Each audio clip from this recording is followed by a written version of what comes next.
Breaking news आपको बता दें, राज्यसभा में एमएसपी पर कमेटी का मुद्दा उठा है। बड़ी जानकारी, संसद में कृषि मंत्री नरेंद्र तोमर की ओर से जवाब दिया गया है। कमेटी गठन पर सरकार ने ईसी को लिखा था पत्र। विधानसभा चुनाव के बाद कमेटी का ऐलान होगा। नरेंद्र सिंह तोमर की ओर से बड़ी जानकारी दी गई है। किसानों के हित के लिए प्रतिबद्ध है सरकार, नरेंद्र तोमर ने दोहराया। तो बड़ी और अहम जानकारी आपको बता दें, राज्यसभा में एमएसपी पर कमेटी गठन का मुद्दा उठा और कृषि मंत्री नरेंद्र सिंह तोमर की ओर से जानकारी दी गई है कि विधानसभा चुनावों के बाद एमएसपी पर कमेटी का ऐलान किया जाएगा। बड़ी जानकारी आपको बता रहे हैं, जहां पर एमएसपी पर कमेटी को लेकर लगातार किसानों की ओर से, संयुक्त किसान मोर्चा की ओर से सरकार पर वादा खिलाफी का आरोप लगाया गया बीते दिनों प्रेस कॉन्फ्रेंस के माध्यम से। वहीं अब नरेंद्र सिंह तोमर ने संसद में इस बात को लेकर जवाब दिया है, जानकारी दी है। विधानसभा चुनावों के बाद एमएसपी पर कमेटी का गठन होगा, ऐलान किया जाएगा। कमेटी गठन पर सरकार ने इलेक्शन कमीशन को पत्र लिखा था और विधानसभा चुनाव के बाद कमेटी का ऐलान किया जाएगा। तो बड़ी और अहम जानकारी बता दें आपको, किसानों के लिए प्रतिबद्ध है सरकार, नरेंद्र सिंह तोमर ने एक बार फिर दोहराया। बड़ी और अहम जानकारी, एमएसपी पर कमेटी का मुद्दा लगातार गरमाया हुआ है। किसानों की ओर से सरकार पर कई गंभीर आरोप लगाए गए हैं। हालांकि इन सब के बीच जानकारी दी गई है कृषि मंत्री नरेंद्र सिंह तोमर की ओर से और बताया गया है कि विधानसभा चुनावों के बाद एमएसपी पर जो कमेटी बनाई जानी है उसका ऐलान किया जाएगा। राज्यसभा में एमएसपी पर कमेटी गठन का मुद्दा उठा है और केंद्रीय कृषि मंत्री नरेंद्र तोमर ने जानकारी दी है।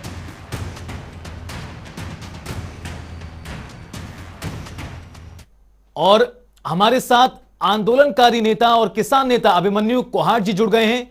सर, स्वागत है आपका। लगातार आपकी ओर से और संयुक्त किसान मोर्चा की ओर से ये आरोप लगाए गए, अब आंदोलन की समाप्ति के बाद की सरकार वादा खिलाफी कर रही है, जो मांगे मानी गई थी उनको पूरा नहीं किया जा रहा। हालांकि नरेंद्र सिंह तोमर की ओर से ये जानकारी दी गई है कि विधानसभा चुनावों के बाद कमेटी गठित की जाएगी, उसका ऐलान किया जाएगा। किस तरह से देखते हैं आप? देखिए, मुझे तो ये समझ नहीं आ रहा कि एमएसपी कमेटी बनाने का और विधानसभा चुनावों का आपस में क्या तालमेल है। ये तो दोनों अलग अलग विषय हैं। हम संयुक्त किसान मोर्चा एक गैर राजनीतिक संगठन है। संयुक्त किसान मोर्चा कोई चुनाव नहीं लड़ रहा है। तो जो 11 दिसंबर को जब हमने आंदोलन स्थगित किया था, तो अब तक तो ये एमएसपी की कमेटी बनाने का काम हो जाना चाहिए था और वो एमएसपी की कमेटी, उसका काम शुरू हो जाना चाहिए था। बनने के बाद जो उसका कार्य है, वो कार्य उसका शुरू हो जाना चाहिए था। लेकिन अब इन्होंने ये ला दिया कि भाई हम विधानसभा चुनावों के बाद करेंगे। मुझे ये समझ नहीं आ रहा कि सरकार विधानसभा चुनावों और एमएसपी कमेटी को आपस में क्यों जोड़ के देख रही है। इससे सरकार की मंशा पे कहीं ना कहीं गंभीर सवाल खड़े होते हैं और इससे लगता है कि सरकार इश्यूज को एड्रेस करने की बजाय सरकार बेवजह लेट लतीफी करके मुद्दे को पिछले धकेलना चाहती है। सरकार की सोच ये है, देखिए, जैसे अब की बार बजट में 2022 आ गया था, तो अब की बार जो नारा इन्होंने 6 साल पहले दिया था कि 2022 तक आय दोगुनी करेंगे, तो उसका ये जवाब देने का समय आया था कि वो आय दोगुनी हुई या नहीं हुई। तो अब की बार नया जुमला दे दिया कि हम छोटे किसानों का भला करेंगे। अरे भाई, जो आपने वादे किए हैं पहले आप उनका तो जवाब दीजिए ना। आप जो आपने कमेटी बनाने का वादा किया था, आप ये बताइए आपने कमेटी बनाई या नहीं बनाई। आपने वादा किया था 2022 तक आय दोगुनी कर देंगे, वो आय दोगुनी हुई या नहीं हुई, आप ये बताइए। बेवजह मुद्दों से भटकाने का प्रयास सरकार को नहीं करना चाहिए, वो सरकार को उसका खामियाजा भुगतना पड़ेगा। क्या लगता है सर आपको, क्यों देरी की जा रही है कमेटी को लेकर? इसको किस तरह से देखते हैं? जैसा आप बता रहे हैं कि दोनों में कोई भी लेना देना नहीं है, लेकिन उसके बावजूद भी समय गुजारा जा रहा है, क्यों आपको ऐसा लगता है? उसका कारण ये है कि सरकार किसानों के, नौजवानों के इश्यूज को लेके गंभीर नहीं है और इस सरकार का ये पिछले 7 साल के कार्यकाल में हमने ये देखा है। चाहे आप 2014 से शुरू करेंगे तो 2014 के लोकसभा चुनाव से पहले स्वामीनाथन आयोग की रिपोर्ट लागू करने का वादा किया था। 2015 में उसको एफिडेविट किया सुप्रीम कोर्ट में कि हम ये रिपोर्ट लागू हम नहीं कर सकते। किसानों की जमीन छीनने के लिए ये भूमि अधिग्रहण अध्यादेश लेके आए 2014 में, जो राज्यसभा में मेजोरिटी न होने के कारण इनका गिर गया था। तो उसके बाद इन्होंने कहा कि जिस जिस राज्य में भाजपा की सरकार है, राज्य सरकारों के माध्यम से पास किया जाए। तो पिछले वर्ष हरियाणा की सरकार ने विधानसभा में उसको पास कर दिया, जो मूल तौर पे किसान विरोधी है। तो इस सरकार का जो चाल और चरित्र है, वो दोनों की दोनों मूल तौर पे किसान विरोधी है। और एक बात हम और स्पष्ट कर दें, ये सत्ता से या पार्टी से बड़ा सवाल जो सत्ता का हमारा स्ट्रक्चर है उससे है। पहले वाली पार्टियों ने भी कुछ ऐसा नहीं था कि उन्होंने किसानों को कोई ज्यादा भला कर दिया। कोई स्वामीनाथन आयोग की रिपोर्ट ना कांग्रेस ने लागू करी, ना बीजेपी ने लागू करी। तो इनके तमाम पार्टियों के चाल और चरित्र में थोड़ा ही फर्क है। लेकिन यहाँ मेरा एक सवाल और यहाँ पर है कि जिस तरह से एमएसपी को लेकर अब भले ही सरकार इस बात को कह रही है कि विधानसभा चुनावों के बाद कमेटी का गठन किया जाएगा, ऐलान उस बात की जानकारी दी जाएगी। हालांकि एसकेएम की ओर से बीते दिनों प्रेस कॉन्फ्रेंस की गई थी और यह आरोप लगाया गया था कि किसी भी मांग को स्वीकार नहीं किया गया है, पूरा नहीं किया गया और उस पर काम जिस तरह से होना चाहिए था वैसा नहीं हो रहा। इसके साथ ही साथ एसकेएम ने मिशन उत्तर प्रदेश की शुरुआत की थी वादा खिलाफी का आरोप लगाते हुए। एमएसपी पर कमेटी का गठन करने का ऐलान किया गया है केंद्रीय कृषि मंत्री नरेंद्र तोमर की ओर से। तो क्या समझा जाए आपकी ओर से, जो जितने भी मिशन शुरू किए गए हैं, जितने भी आरोप लगाए गए हैं, उसी तरह से वो जारी रहेंगे आगे भी? नहीं, हमारा मिशन यूपी बिल्कुल जारी रहेगा। उसकी हम घोषणा कर चुके हैं बाकायदा प्रेस कॉन्फ्रेंस करके। और सरकार, यदि सरकार गंभीर होती तो सरकार अब तक वो कार्य कर चुकी होती। अभी तो अजय मिश्रा टैनी की भी गिरफ्तारी होनी चाहिए। हमारी मांग ये भी है अजय मिश्रा टैनी की बर्खास्तगी होनी चाहिए। वो 120B के आरोपी हैं। वो उन्होंने स्वयं ये कहा था कि यदि उनके बेटे की मौजूदगी वहां मिलती है तो वो पद छोड़ देंगे। अब एसआईटी ने अपनी जांच में बता दिया कि वो वहां मौजूद थे और उनके बेटे सलाखों के पीछे है। तो अजय टैनी की बर्खास्तगी क्यों नहीं हो रही है? ये तमाम ऐसे इश्यूज हैं। गन्ना की पेमेंट क्यों नहीं हो रही है यूपी के अंदर? पहले 2017 के चुनाव से पहले बीजेपी ने वादा किया था कि तमाम किसानों का कर्ज माफ किया जाएगा यूपी में, लेकिन मात्र 44 लाख किसानों का 1-1 लाख रुपया कर्ज माफ हुआ। तमाम किसानों का, संपूर्ण किसानों का कर्ज माफ क्यों नहीं हुआ? गन्ने की पेमेंट 14 दिनों में होनी थी। इनका ये वादा था कि 14 दिनों में पेमेंट नहीं हुई तो ब्याज मिलेगा किसानों को। ब्याज की तो छोड़ दीजिए, यहाँ पे मूल्य भी नहीं मिल रहा है। इलाहाबाद हाईकोर्ट का आदेश है इस विषय में कि 14 दिनों में पेमेंट अगर नहीं करेंगे तो आपको ब्याज देना पड़ेगा। बिल्कुल अभिमन्यु कोहाड़ जी, तमाम आरोप अभी आपकी ओर से भी लगातार लगाए जा रहे हैं। बीजेपी का पक्ष क्या है, सत्ता पक्ष का पक्ष क्या है इस पूरे मसले को लेकर, वो भी जान लेते हैं। हमारे साथ बीजेपी प्रवक्ता प्रवीण अत्रे जी जुड़ गए हैं। सर, स्वागत है आपका इस चर्चा में। धन्यवाद।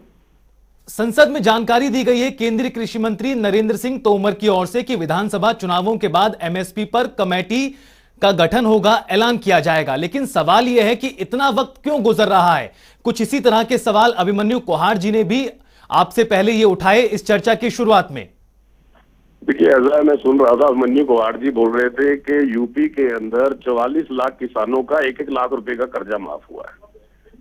मैं इनसे एक सवाल ये पूछने वाला था कि जब राहुल गांधी ने राजस्थान में घोषणा की थी कि 10 दिन में किसानों का कर्जा माफ कर देंगे, उनसे सवाल आज तक पूछा अभिमन्यु कोहाड़ ने कि राहुल जी आपने क्यों नहीं किया?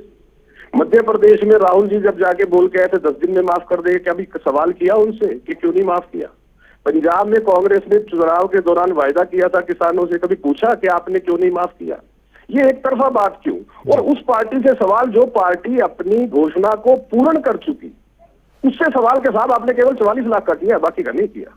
देखिए किस तरह से इनकी सोच केवल पूरी तरह से एक तरफा राजनीति। आप अगर सवाल कर रहे हैं तो आप उन सभी से सवाल पूछिए और फिर विश्लेषण कीजिए कि किस पार्टी ने अपने वायदे को पूरा किया और किसने नहीं किया। रही बात के साथ आपने कहा जैसे एमएसपी के ऊपर कमेटी के गठन, सरकार ने कहा कि हम एमएसपी के लिए कमेटी का गठन करेंगे। पहला विषय ये आता है कि जब से मोदी जी देश में प्रधानमंत्री बने, किसान की एमएसपी में लगातार बढ़ोतरी हुई, ये हम सब देख रहे हैं। किसान के एमएसपी पे सरकार के द्वारा खर्च किया जाने वाला रुपया, उसके अंदर बढ़ोतरी की गई, ये भी हमने देखा। अब विषय ये आ गया कि उसको कानूनी अमली जामा पहनाया जाए या ना पहनाया जाए, तो उसके लिए कमेटी के गठन की बात थी। जब कमेटी का गठन होगा उसमें किसान प्रतिनिधि भी रहेंगे। तो विषय ये है कि जब आप जो लोग कमेटी में रहेंगे उन लोगों का चुनाव, अगर उसके लिए कृषि मंत्री पार्लियामेंट के पटल पे ये बात कहते हैं कि विधानसभा चुनाव के बाद कमेटी का गठन हो जाएगा, तो क्या इस पे भी ऐतराज होगा? किस तरह की राजनीति, किस तरह की आलोचना है ये? जी बिल्कुल। लेकिन आप प्रवीण अत्रे जी, किसानों की ओर से सवाल ये लगातार उठाए जाते रहे हैं। सत्ता पक्ष हालांकि इस बात पर जरूर दोहराता रहा है कि किसानों के कल्याण के लिए सरकार प्रतिबद्ध है। कुछ इसी तरह की बात तोमर जी की ओर से भी की गई आज संसद में। हालांकि किसानों की ओर से मिशन उत्तर प्रदेश शुरू किया गया है और सरकार पर यह आरोप लगाए गए हैं वादा खिलाफी के। इस पर आपका एक छोटा सा जवाब। देखिए, जहां तक मिशन उत्तर प्रदेश की बात है, वो किसानों की तरफ से नहीं किया गया जी। वो कुछ किसान नेताओं की तरफ से, कुछ किसान संगठनों की तरफ से किया गया, किसान की तरफ से नहीं किया गया। देश का किसान बेहतर जानता है। जहां तक भारतीय जनता पार्टी का वायदा किसानों के साथ था, लगभग 20 योजनाएं मैं यहाँ पे आपके चैनल पे गिनवा सकता हूँ जो मोदी जी ने सत्ता में आते ही किसान हित में बनाई। मेरा एक छोटा सा सवाल है इन मित्रों से, देश को आजाद हुए लगभग 70 साल हो गए, किसी के मन में पहले ये विचार क्यों नहीं आया कि किसान को कुछ पैसा सरकार की तरफ से दिया जाना चाहिए? ये विचार मोदी जी के दिमाग में क्यों आया? जो किसान सम्मान निधि शुरू हुई, किसान मानधन योजना के रूप में, ये योजना पहले किसी के दिमाग में क्यों नहीं आई कि किसान को पेंशन मिलना चाहिए? पहले किसी ने क्यों नहीं इस बात को सोचा कि किसान जो इंप्लीमेंट यूज करता है उसके ऊपर सब्सिडी बढ़ानी चाहिए? किसी ने पहले क्यों नहीं सोचा कि ड्रिप इरिगेशन, पानी हमारी बहुत बड़ी समस्या है, आपको पता है पानी का जो हमारा फ्लो है नीचे जा रहा है, तो ड्रिप इरिगेशन को बढ़ावा देना चाहिए, उसके लिए 85% सब्सिडी किसान। बिल्कुल प्रवीण अत्रे जी, तो एक बड़ा ऐलान किया गया है संसद में केंद्रीय कृषि मंत्री नरेंद्र सिंह तोमर की ओर से। बहुत बहुत शुक्रिया आपका भी, और कोहाट जी आपका भी बहुत बहुत शुक्रिया तमाम बातचीत के लिए और जानकारी के लिए।